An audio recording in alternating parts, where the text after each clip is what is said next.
Alright, so I figured I don't like ever do this, but I wanted to talk a little bit about narcolepsy, right? Um, it's really frustrating. Uh, it's hard to deal with the fact that you'll never be the person that you used to be. Um, I think that's probably the hardest reality of it all. Like, you're so used to being able to be a certain person or a certain way or do certain kinds of things, and then like now all of a sudden you just can't be that person, or little bits and pieces of that person of your self come out, but just not like all the time, right? Um, and I think that's the hardest part, because it not only affects you but everybody around you, your friends, your family, your son, kids, whatever. And then working with narcolepsy, it's invisible. So, most people, they judge you. They say you're lazy, or you're just making stuff up. It's not real, or you don't really feel that way. Um, when you talk to people about it, like, they kind of just brush it off, like, oh, okay, yeah, so you're tired. We're all tired. But they don't really get like how tired you really are. Like, like being up for a few days, and then trying to function all day and go to work. Like, people just don't really get the concept. Um, and it seems like even when you write it down or you explain it to them in person, that either way, they still just don't grasp the concept of it. And I'm not sure why. I mean, I know that it's an invisible disability, right? But you would think that at some point it would just click, and people would start being like, oh, okay, I get it. And it's not like you're looking for sympathy, but you want empathy and people to understand why things are happening the way that they are, or why you're going through what you are. Like me, for instance, I work retail, and I know that retail is not the greatest job for a person with narcolepsy, but you kind of do what you got to do, and you do what you have to, and what you know, right? So I'm really good at retail and sales. My last job, I took care of people with disabilities and mental illness. Uh, and what's funny is, well, it's not even funny really, but they uh, they didn't give me the support that I needed. They didn't embrace it. They didn't try to help me. Uh, they didn't try to give me the support that I needed to get through it. Um, they treated me like I was basically a defective staff. And it's like, it's not something you ask for. It's not something that you get to choose. It's just something that happens. In my case, it lay dormant for over 30 years. And then all of a sudden started to have an impact on my life. And I had to figure out what was going on, and address it, which was not easy. And then trying to find the right doctors that understand you and get you, and that really want to help you. They're not just giving you the old script, of the basics of, oh, well, I think it's this, this, and this, or sounds like you just have depression. Well, duh. I mean, you know what I'm saying? Like, depression's a part of it, of course. I mean, before, I've never had depression or anxiety issues before narcolepsy. Now I have both. And sometimes it's really difficult, because, you get to a point to where it's like, is it the narcolepsy that's making me feel this way? Or is it the depression that's making me feel this way? And sometimes it's like the lines blur, and you almost can't tell the difference, which is frustrating. And then also taking the meds that we have to take, right? Adderall, for instance. People laugh about it, or like, oh yeah, I used to take that when I was studying, and da da da da da. And it's like, they don't understand, like, we're taking all this Adderall, or a stimulant, just to function like most people would every day. You know, we're not bouncing off the walls or climbing up the walls. You know, we don't have this like crazy energy, which I wish we did, but we don't, unfortunately. And it's just the cards that were dealt, so we have to deal with it, right? So it's like trying to cope with that is something that you really can't put into words sometimes. But I think a support system is really important.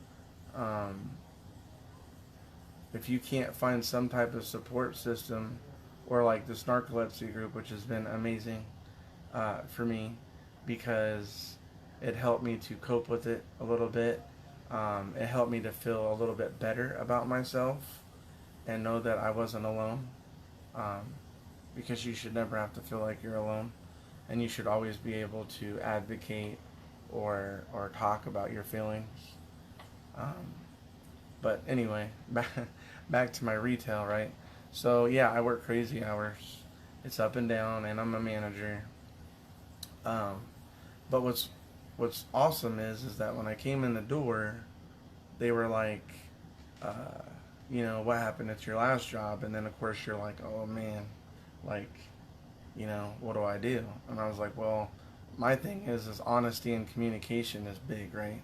So I figured I'm laying it all on the table, and they're either accepting me for who I am, or they're just not accepting me at all. So I told them about my last job, and that I had lost my job on FMLA, right? And that, you know, legally you're not supposed to, whatever. That I didn't get the support that I needed. That I was going through a new med called Xyrem, which, you know, at the time it had a lot of effect on me. I mean, it was really hard. Like some days were just really bad. It was inconsistent. You know, there was a phase of up and downs before it started to get better. And my job was pushing me at that time for results. And it was like, how can I give you a result of something I don't know anything about? And like nobody really knows a lot about it. And then it's a different med. I mean, it has a bazillion side effects. So like, I can't sit there and say, oh yeah, I'm gonna be great next month, or oh yeah, I'm gonna be great next week. You know what I mean? So it's just like, what do you do? So I told my new job about it, and they were like, okay, you know, we understand. And they needed someone to help in the sales area because I'm a people person.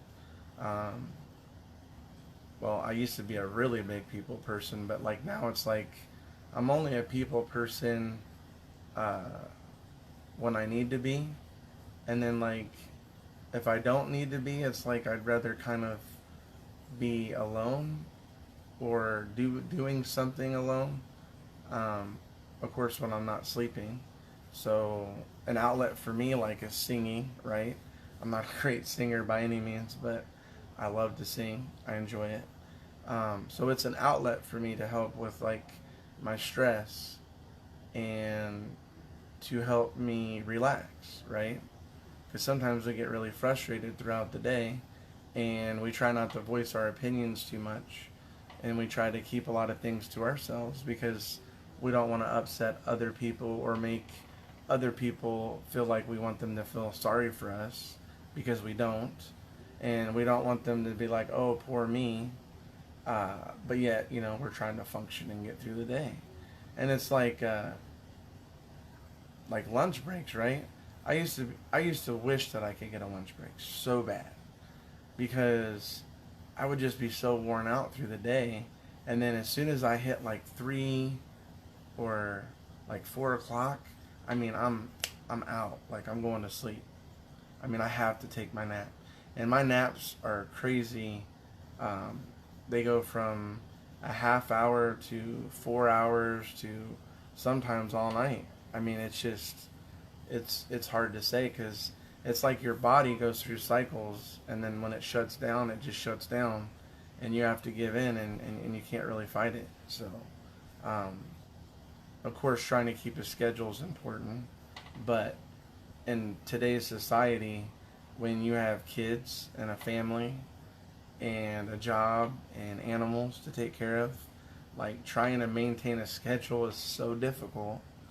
Um, so you have to improvise, you know? You've got to figure out ways around things. You've got to try to do the best that you can and hope that that's okay for others. Kind of like if I show up late to work, let's say I'm 10 or 15 minutes late, right? To most people, that's a really big deal. But for me, I feel like that's amazing because, like, my last job, I'd be so messed up to where I'd be an hour, 2 hours late, missing 1, 2 days a week because my sleep attacks would be so bad, right? And it's like now I'm not missing a lot of work, but my attendance is a little shaky here and there. And of course, you know, I'm late um, or whatever. When I'm trying to be on time, I want to be on time. I'm like, I'm going to be able to do this. I'm going to do this. Set multiple alarms. You have your partner try to help you wake up. But it's like they can't just wake you up. Uh, but what they can do is try to get you coherent, and then eventually you come to at some point. So I do have good support in that area, for sure. And it's been extremely helpful. But I think that the Xyrem has been a huge change for me. I've noticed a big difference after taking it for so long, and how much it really affects me through the day if I don't get my Xyrem. My Xyrem gives me like these little bursts of energy at different times, right? So I'm kind of able to get through the day better, and then I don't have like that drunkenness, like foggy type of feeling. Hey Anna, I see that you're on there. Thank you for listening. I appreciate it. I don't really do these kind of things ever. It's like my first one, so bear with me. But yeah, so it's like with the Xyrem, you don't have the drunkenness or the extra drowsiness that you normally have throughout the day. I mean, you still get the exhaustion, and you still get the overwhelming like tired feeling. Your eyes get heavy, but then the Adderall is like forcing your eyes to stay awake, is what it feels like to me anyway. I don't know about you guys, and I know everybody is a little different. Everybody is affected a little different. I mean, they say I have an extreme case of narcolepsy, and it seems like everything I always get is always extreme. Like, I've got sleep apnea, right? And I'm up to a BiPAP, and I have a severe case of that. So, but, you know, all we can do is try to take care of ourselves the best way that we can. Try to stay positive as much as we can. I noticed, like, for me, that Jay Shetty has been amazing. I try to watch a lot of his videos on how to kind of like just deal with different situations, or how to look at situations in different ways, and try not to take things so personally all the time, which is really difficult because we get so emotional and we're on edge and we're defensive because of what we're going through that people don't see or get. I had a lady come in the other day with her daughter, and they were buying a computer from me, and the mother and daughter were kind of bickering back and forth or whatever. You know, I was like, oh, that's just typical banter of a mom and daughter. But comes to find out that they were both, you know, stressed out, dealing with a lot, had a lot on their plate. And the mom started breaking down and crying hysterically, right? And I'm just like, oh, wow, like, you know, what is wrong? What's going on? Like, are you okay? And she's like, well, I'm hurting. I'm in pain. And I was like, well, I mean, is there like a name for what's going on with you? And she's like, yeah, I've got fibromyalgia. And I was like, wow. I was like, I totally can relate to some of that, right? Because I go through times where I'm sore, I'm achy, I'm extremely tired. I have to use my energy in different parts of the day, and I have to be careful on how I use my energy because I only have so much to use. And like, she's like, wow. She's like, yeah. She's like, that's exactly what I go through. And I said, and I'm sure it's hard for you because people don't see it, but they hear you talk about it, or they hear you say how much pain you're in, or how hard it is for you to go through it every day. And like, it was like a weight lifted off her shoulders because she had someone she could relate to and actually talk about it. And we're complete strangers, never met each other. It just happened to be, circumstances that we met, and this conversation just happened to go in that direction. And her daughter even started to kind of say, well, Mom, it's not like I'm really wanting to be rude or inconsiderate of your feelings. It's just that I really want to get my business up and going. And then, of course, Mom was worried about her taking in too many expenses and getting in over her head and failing and not succeeding in the business. Hello, Liz. I see you. So after talking with her, it's like it felt great to be able to help somebody else, to be able to talk about what you're going through, how you're feeling, and for someone else to understand and have that connection to where, like, you took a weight off of their shoulders and they feel like someone really actually understands and gets what they're going through. And I thought that was like really amazing, and she was so happy. She felt so relieved. And I told her, I said that there's support groups out there for multiple things, not just narcolepsy, but there's support groups for everything. And I said that I was part of a support group in the narcolepsy, and I got a couple of them, and that's helped me out. And I'm not always as active as others, or I don't always comment like most people. I try to, but it's just difficult for me. So, I try to get involved when I can and talk to people when I can about stuff, or give some advice if I have any, because no one's an expert. I mean, we're all learning. It's a huge learning curve. It's almost like poker to me. Like, you could play poker for years, right? But you could never truly have a full grasp of it because it's ever evolving.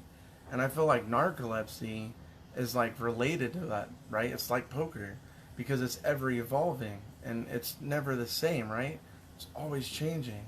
So, yeah, you have a lot of days that are similar to others or close to others, but it's like, it's never typically the same all the time. And then, like, for me, if I work more than a couple of days in a row, it's like my body starts to uh, shut down. And then, like, when I have a day off, I might have to sleep for a while before I can even get up to be productive and then go out and try to do yard work or try to go anywhere. A lot of times I'll make excuses of why I don't want to leave the house, or like my girlfriend, she has a big family. Get-togethers are hard for me.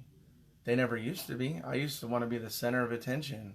I used to love being around a bunch of people. I used to be the life of the party, but it's like, it's hard because you're not always that person or feel like being that person. Or let's say you're at a function and you're so tired you fall asleep. Now you're embarrassed, right? And it's like they kind of laugh it off, but they don't really understand. And it's like you try to explain it to them, and they want to, but they just don't, And I'm not saying I get treated badly because of it. I'm just saying that they don't understand it to the level that you would like them to. And I get that not everybody's always going to understand everything fully. But it's been really challenging. And I think there's a lot of people out there that are going through the same thing. And it's just tough because it's invisible, right? So, like, they're like, oh, well, you don't look tired. Well, you don't look like you're going to have a seizure. You know what I'm saying? Like, so it's not just about your looks. Yeah, sometimes I do look tired. Sometimes I'm really tired and I don't look it because my Adderall's helping me to get through most of it. And then I'll have sleep attacks throughout the day. There'll be some times where everything feels like it's like in slow motion and like words come in and out, and like I'm not quite understanding what's being said. And then like boom, there's like this moment of clarity, and I'm like, okay, like what just happened? So uh, sometimes I might have to ask a customer for their phone number like 3 freaking times. I mean, you know how frustrating that is to ask someone for their freaking number 3 times, and like they're like, dude, what is your problem? Like, why can't you get it? I mean, they don't voice it, but I'm sure they're thinking it, or at least I'm thinking they're thinking it. But I try to remember things the best I can, and then I have these moments of clarity. And I don't know about you guys, but there's times where like I'm really on top of stuff, and I mean I'm just quick with my responses and my thoughts and my answers. But then there's other times where like I'm just extremely slow, or I might not get something right away, or I might ask the same question a few times, or I might ask for a better explanation or clarity of what's expected of me, or what needs to be done. And, you know, that's hard too because it makes you feel like you're not smart sometimes when you know that you are, or it makes you feel like you're not as good as others even though that you are. So it takes a huge toll on your self-esteem and everything else. So it's just, uh, it's really tough, you know? I mean, I'm just now starting to see commercials on TV about narcolepsy awareness. Um, and I don't think there's enough narcolepsy awareness. I really think that it needs to be a lot bigger. Um, I really think it needs to be talked about more. Like Julie Flygar or whatever, I hope I'm saying her name right, but she's been a huge inspiration for me, right? I read a lot of her work, um, like what she's went through, how she's dealt with it, how she advocates for people. And it's like, man, I would love to advocate for people myself. And then I was talking to my girlfriend, and she's Spanish, right? And she's talking to a girl that has narcolepsy, but she has a hard time getting the proper information that she needs because of the Spanish barrier, right? And then there's not a lot of people or material that translates things for everybody. So I think that that is really rough, and that's got to be extremely difficult uh, to have to go through because, you know, here you are, a person that has a language barrier, going through something. It's hard to communicate. It's hard to understand maybe what they're saying, what you're saying. And then on top of that, it's hard for people to even understand what you're going through. So it's like a double-edged sword, you know? Um, so she's been translating and trying to help a couple of people that do have narcolepsy and that speak Spanish, and kind of explain, you know, kind of what I go through and relate some of the things that she's went through with me, and her side of things, because everybody has a certain side of things that they go through and see with you as you're going through it, right? So I think that's what's really important. Uh, and like I said, I mean, I would love to have more energy. Like, there's people that say, "Oh man, I go hiking," or "I like to go cross country with my bike and get in these races and stuff," or all of these things. And I'm like, man, I wish I just had a quarter of the energy that you have, and to be able to do those things. I mean, and don't get me wrong, like my energy level's gotten better. Since I started this new job, it's a lot of walking, bending. There's hardly any sitting that you do, right? So I think that my endurance has gotten better, but I still shut down. I still have long naps. I still sleep when I have to. You know what I mean? I try to fit the yard work in I can't when I can. I try to do housework when I'm able to. Um, but sometimes you're not in the mood because you're just so tired and you're fighting so hard to get through the time or the situation that you're in. And then it's like as soon as you get home, you're like, man, I can't wait to get to my bed. Like, I need to be in my bed right now, right? And that's another thing. Having a bed, right? I couldn't find any bed that was comfortable. I mean, I tried everything. We did the hybrids. We did all of it. And then finally I gave in and spent more money on a Tempur-Pedic Pro Adapt, right? And that's like the one where it, will do your legs, like your head, and it's supposed to form to your body, all that stuff, right? Help with your temperature. Because I don't know about you guys, but I go through temperature changes like crazy, right? So I used to be like a bear. I mean, I was always warm all the time. And like now, I mean, I'll be cold and it's hard to get used to because I've never been cold like that before. Like my hands and everything, like even right now as I'm talking, my hands are freezing. Um, so like I'll go through episodes of hot flashes, or like when I get really hot, I get even more sleepy. And then I start sweating profusely, which is not fun. It's frustrating and it's embarrassing, especially when you're dealing with customers. You know what I mean? You don't want them to see you like that, right? So, yeah.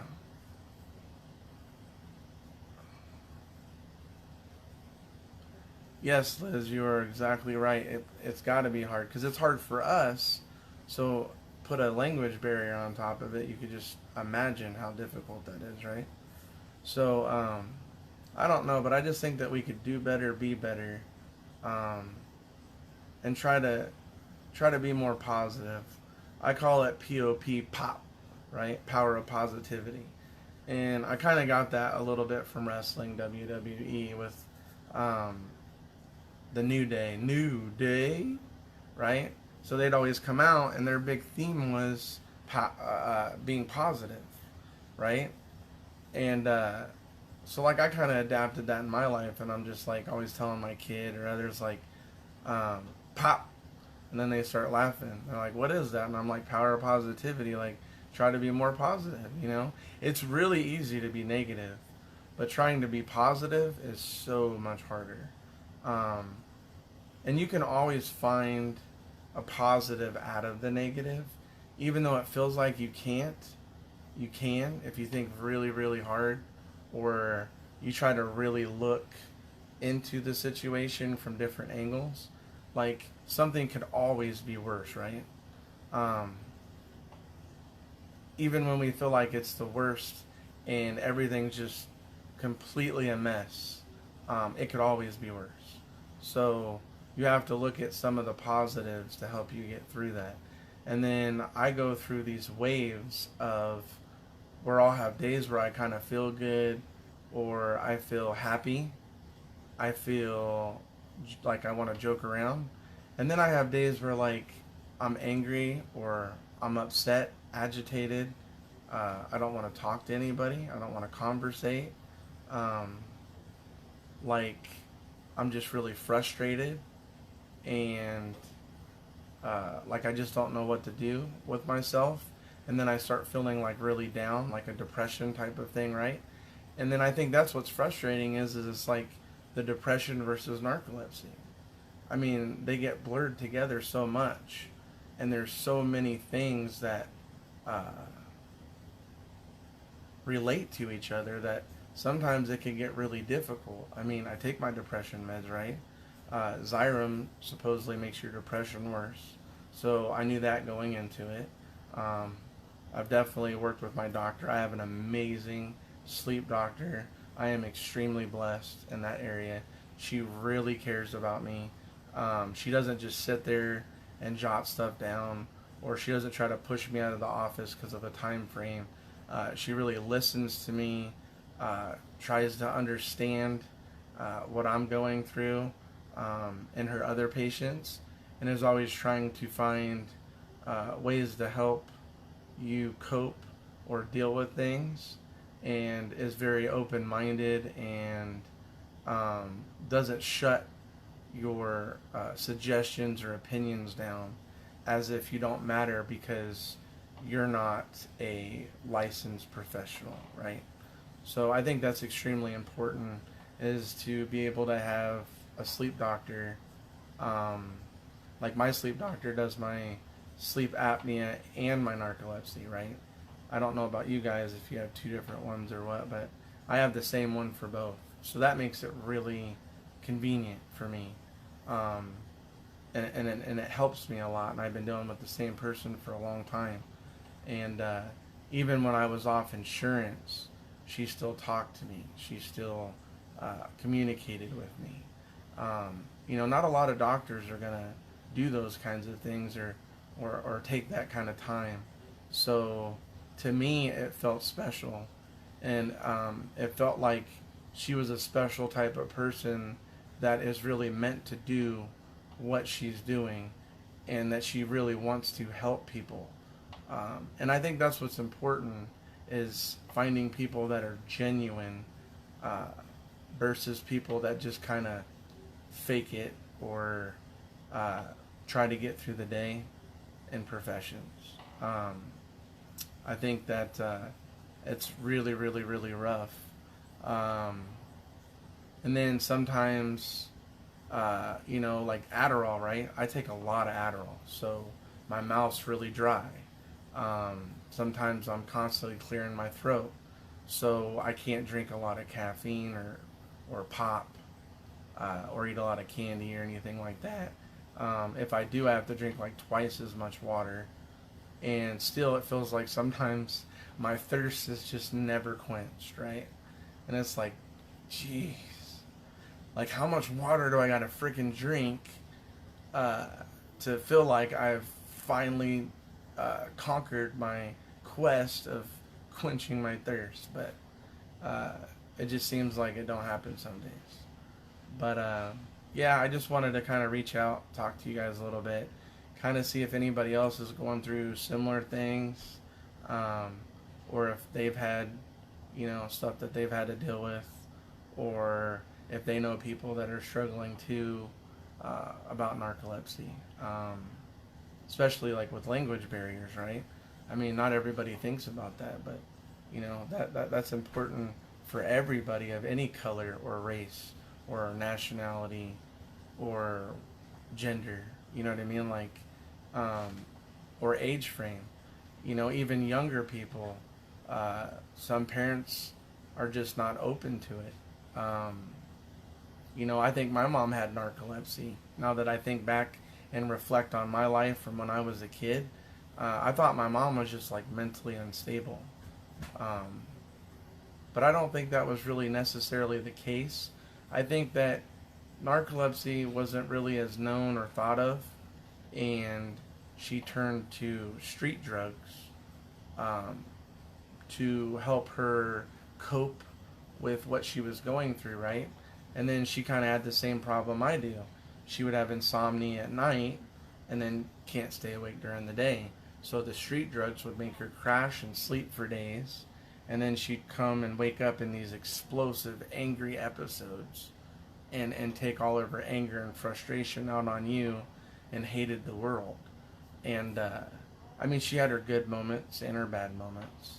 And I don't necessarily blame her after thinking about everything and reflecting, because now that I have it, it's almost like I feel like that's something she was battling. And when I thought she was a hypochondriac, always going to the doctor all the time, the doctors kind of felt that way too. And like now I really feel terrible about it.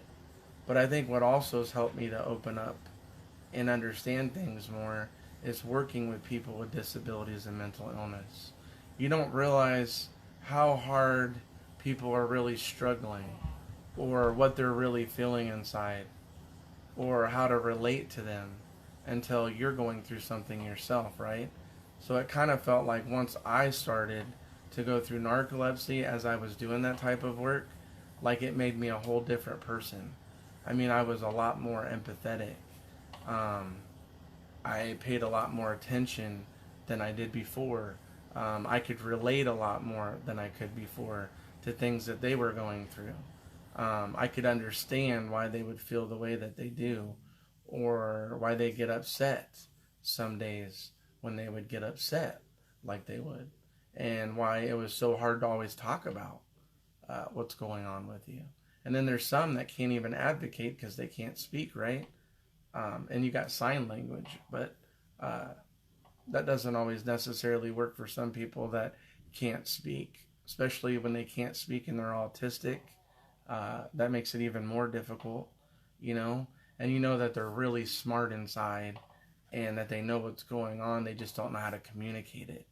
And it's kind of like it relates to what we go through too, because all disabilities kind of they blend together in a way to where everybody kind of experiences a lot of the same things, maybe different ways or to different um, extremes, but we're all kind of in the same boat. And we're all trying to find happiness, right? Uh, we're all trying to um, have a family or try to find purpose, right? And a lot of times it gets really hard. So, like I said, a lot of things that I do when I start feeling really down or hopeless, I try to look up positive and motivational speeches, like Jay Shetty. I watch a lot of his stuff. So, like, if I'm really down and out, it will help me to get in a better mood um, and to feel better about what's going on and make me um, deal with it in a better way than taking it so personally. So, but thanks everybody for chiming in and listening. Um, I know that it's hard for people to talk, especially on video. This is my first time being in the narcolepsy group on video, even live. But yes, comedy. Comedy is definitely great to watch when you're down. Um, and like I said, Jay Shetty is amazing, right? But he's not the only speaker out there. I mean, there's other motivational speakers on Facebook that are amazing um, and that do a lot of good things.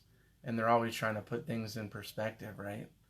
And it's like if you're not open to it, you're not going to get anything from it. But if you really listen to it, then you're going to get something out of it. And it might not be a lot, but even just that little bit could make the biggest difference.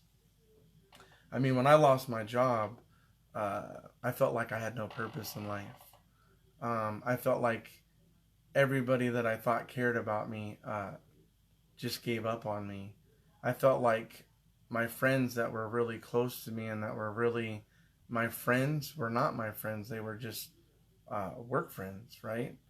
Um, because I was fun to be around and I was funny and I danced and I would sing sometimes, you know, when I had the energy.